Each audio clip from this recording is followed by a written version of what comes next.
Vamos à nossa palavra de instrução, vamos à palavra de revelação. Amém? Assentai-vos agora, pega a sua Bíblia, pega a Escritura ou acesse o smartphone. Se você vai usar o seu smartphone para ler a Escritura, faça isso agora em nome de Jesus. Pega a sua Bíblia, acesse o seu smartphone e se prepare para a palavra de Deus. Amém? Abra a sua Bíblia por gentileza, em Efésios capítulo 6, abramos nossas Bíblias, em Efésios capítulo 6, por favor. Começo essa fala dizendo o seguinte: nós estamos numa guerra. Nós estamos numa guerra, você e eu estamos numa guerra. Para que haja paz, nós precisamos estar em guerra, sempre. É ao contrário do que a gente pensa. Às vezes a gente fala assim, puxa, como é bom estar em paz. Não, a gente está em paz porque estamos em guerra. Nós estamos em paz porque nós estamos em guerra. Amém, amados irmãos? Entenda isso. Essa frase parece estranha, mas você vai entender logo logo. Jesus disse, não penseis que vim trazer o quê? Paz. O que foi que ele disse? Vim trazer guerra. Ele quis colocar a gente em guerra bombástica? Lógico que não. O que ele quis dizer? Só o seguinte, que quando a gente resolvesse segui-lo, que quando nós decidíssemos por ele, muitos se levantariam contra nós. É essa guerra. Para que nós estejamos em paz, devemos estar em guerra. Sem guerra não haverá paz. Só que é essa guerra do Emanuel, é essa guerra do Cristo eterno, é essa guerra. Não penseis que vim trazer paz, eu vim trazer guerra. Por causa de mim, muitos se levantarão contra você. Numa casa, quando a esposa decide servir a Jesus, às vezes, muitas vezes, o esposo é contra, ou ao contrário, ou o pai se levanta contra o filho, ou o filho contra o pai. É essa guerra que traz paz. Amém? Efésios vai falar sobre isso aí. Olha o versículo 11. Olha só, o versículo 12. Porque a nossa luta não é contra o sangue e a carne. Veja bem, estamos em guerra. Olha só, porque Efésios 6:12. Porque a nossa luta não é contra o sangue e a carne, e sim contra principados, potestades. Estamos em guerra, gente. Você está em guerra, irmão. Assuma isso. Assuma isso. Você está em guerra contra o quem? Contra a carne? Contra o sangue? Contra as coisas visíveis? Não. Não. Contra principados, potestades, dominadores. É uma legião, gente, de coisas que a gente enfrenta, que nós às vezes não paramos para pensar. Amém, queridos irmãos? Mas eu quero ler com vocês o versículo 17, da onde eu quero partir, quero iniciar. Verso 17. Nessa guerra, diga, eu estou em uma guerra. Diga isso. Estamos em uma guerra. Nessa guerra, é preciso que nós usemos algumas ferramentas. Nessa guerra, você precisa usar algumas ferramentas. E ele fala aqui de 7 ferramentas. É que a sétima ninguém vê geralmente. Ninguém percebe a sétima. Mas são 7 ferramentas. E eu vou falar aqui da 6ª ferramenta para nós, que assim, tudo se resume nela. Verso 17. Ele fala assim, tomai também o capacete, que é a 5ª ferramenta. Tomai o capacete da salvação e 6ª, a espada do Espírito. É isso que eu quero falar com vocês hoje. Nessa guerra, precisamos usar algumas ferramentas, e eu quero só mexer com essa hoje. A espada do Espírito. Diga isso, a espada do Espírito. Diga, nessa guerra em que eu estou, é necessário uma espada. Sem essa espada, irmão, você e eu estaremos derrotados, caídos, perdidos. Espada do Espírito, o finalzinho, que é o quê? Olha aí, final do versículo 17, que é a palavra de Deus. A espada do Espírito, que é a palavra de Deus. Agora veja, olha para cá um minutinho. Quando ele fala que a espada do Espírito é a palavra de Deus, ele está falando que é um texto? É isso que ele está falando? Que você pega o texto e bate no inimigo? É isso que ele está querendo dizer? Não, senhoras e senhores. Não é isso que ele está querendo dizer. Você não pega o texto, a palavrinha ali e vai contra o inimigo. Ou então você chega assim e fala assim, o Senhor é meu pastor para o diabo. É isso? Não é isso. Se você chegar para o diabo e falar assim, o Senhor é meu pastor, ele fala assim, para que eu falo o resto para você. Se você chegar perante o inferno e dizer assim, o Senhor é meu pastor, o diabo fala assim, peraí que eu vou falar para você direitinho isso aí. Ele vai citar para você. Se você chegar para o diabo e falar assim, Bem-aventurado aquele que habita no esconderijo do Altíssimo. O diabo fala assim: para aí, eu vou te falar o resto. Se você chegar para ele com o Salmo 91, ele te fala o Salmo inteiro, mais que você. Eu não consigo recitar o Salmo 91, ele consegue. Será que é isso que é a espada do Espírito? Não, irmãos. Não, irmãos. Presta atenção, por favor. A espada do Espírito é a palavra de Deus. É uma fala. É um sopro. É uma revelação. Aqui dentro de você, no seu peito. É com isso que você vai. É com isso que você vai, não é com texto. Tudo bem que às vezes a revelação sai em forma de um texto, mas o texto é o de menos, é aqui dentro. A palavra tem que estar explodindo aqui dentro. Nessa guerra, meu irmão, sem a espada do Espírito você nada é. Então cuidado, porque tem muitos religiosos que ficam citando Bíblia, citando versículos, decorando versículo. É bom decorar, algumas partes eu decorei, mas nem isso importa, irmãos. Nós estamos numa guerra, numa luta. Essa guerra é mais invisível do que visível. Ela é muito mais invisível do que visível. Nessa guerra, só uma espada invisível, a espada do Espírito, a palavra de Deus, que pode ser usada. Sem essa arma você estará perdido. E agora, eu quero que vocês abram as vossas Bíblias em um segundo texto agora, partindo daqui. Tomai sobretudo a espada do Espírito, a revelação, a iluminação, a instrução. Abra agora a sua Bíblia em Mateus 4. Mateus capítulo 4, por gentileza. Olha que coisa tremenda. Mateus 4, por gentileza. Irmãos, nós saímos de uma quarentena. Saímos. Como você saiu da quarentena? Quem acha que as pessoas vão mudarem por causa da quarentena, está muito enganado. Presta atenção. É uma palavra revelada que vai transformar você. É uma palavra iluminada que vai transformar você. É uma palavra revelada que vai fazer você vencer guerras e batalhas. É uma palavra revelada, não é uma palavra decorada. Olha em Mateus capítulo 4, que não começa no capítulo 4. Começa um versículo antes. Sabe o que acontece? Olha para cá um minutinho só, olha para cá. O nosso problema é que nós, quando lemos a Bíblia, a gente divide a Bíblia como aqui está dividida. Você pensa que acaba o capítulo 3 e começa um novo capítulo. Não é assim. Originalmente a Bíblia não tem nem capítulos nem versículos. Só os salmos que tem. Só os salmos que vai ter isso. Não é dividida assim a Bíblia Sagrada, gente. Mas na nossa cabecinha, acabou o 3, você esquece o 3 e começa um novo capítulo, pensa como errou de novo. E por isso que às vezes perdemos a revelação. Então o que vai acontecer aqui no capítulo 4 é uma continuidade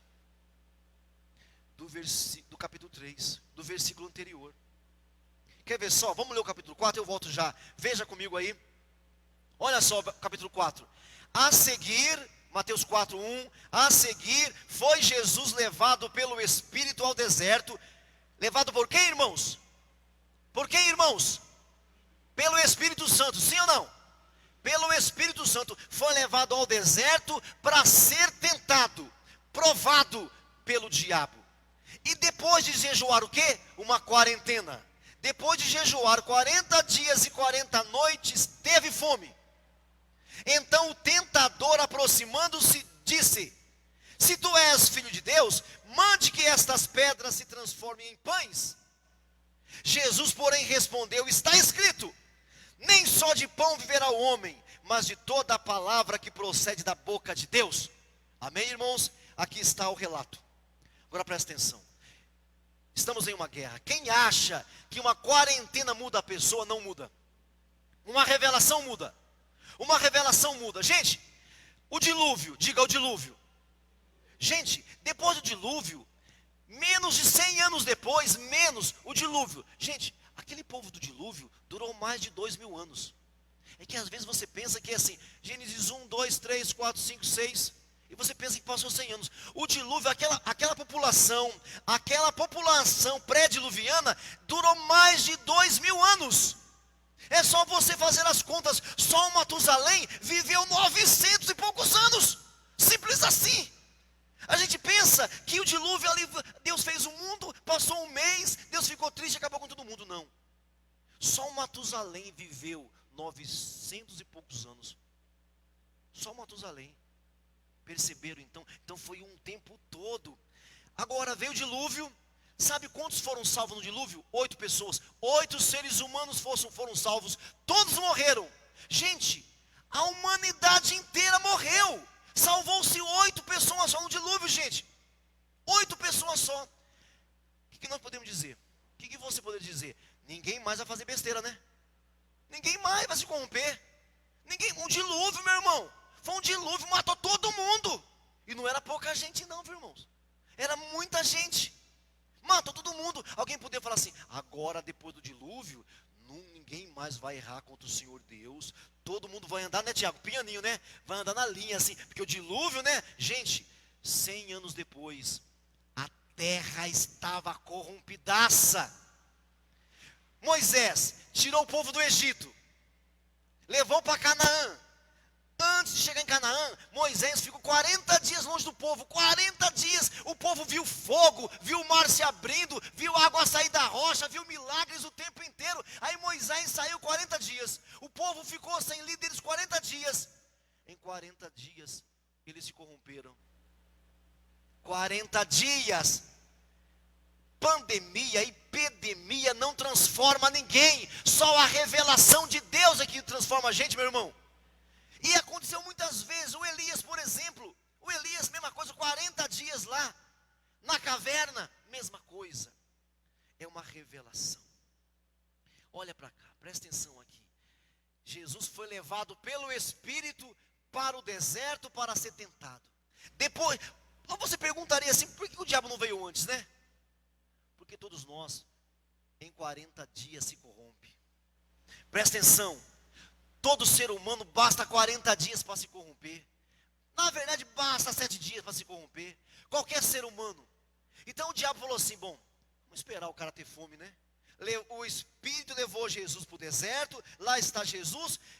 Em vez do tentador chegar logo, o cara demorou 40 dias e 40 noites. Ao fim de 40 dias e 40 noites, lá veio o bichão. E o bichão chega e fala assim, se tu és o quê? O que está escrito aí? Se tu és o quê? Filho de Deus. Olha para mim aqui agora. Qual foi a revelação que Jesus tinha? Qual foi a revelação que Jesus tinha?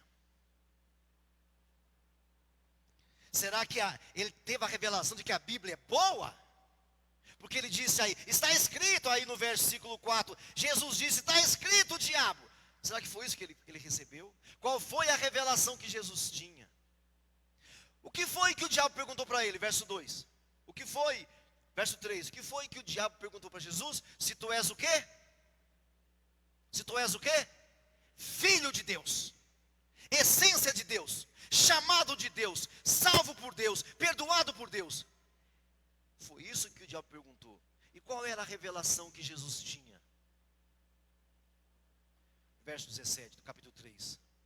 Verso 17, pega isso aqui, você de casa pegue isso. Verso 17 do capítulo 3, voltando um capítulo para trás agora, voltando. Eis uma voz do céu.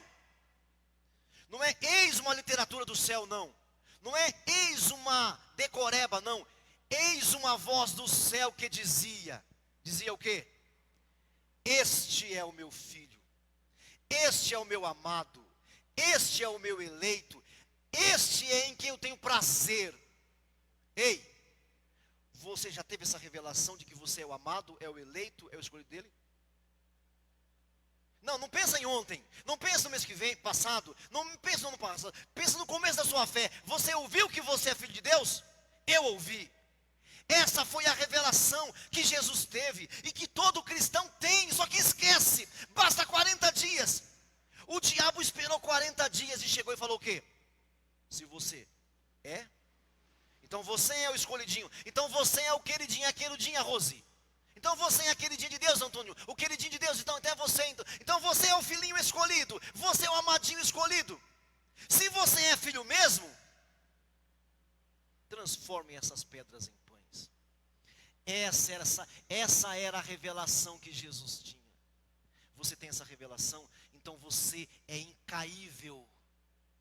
Se você tem essa revelação, você é indestrutível. Só que veja, você vai passar por algumas quarentenas. Você vai passar por algumas quarentenas. Algumas pessoas já caíram. Basta uma quarentena para revelar quem é quem. Você está pegando isso daqui? Basta uma quarentena. Com Moisés 40 dias, o povo contaminou-se, o povo se corrompeu, o povo começou a adorar um bezerro, o povo começou a adorar um bezerro, gente, em 40 dias. Tendo visto milagres, sinais, você tem a revelação de que você é filho? Você tem convicção de que você é amado, é perdoado? Eu não estou perguntando se você falhou ou não, se você pecou ou não.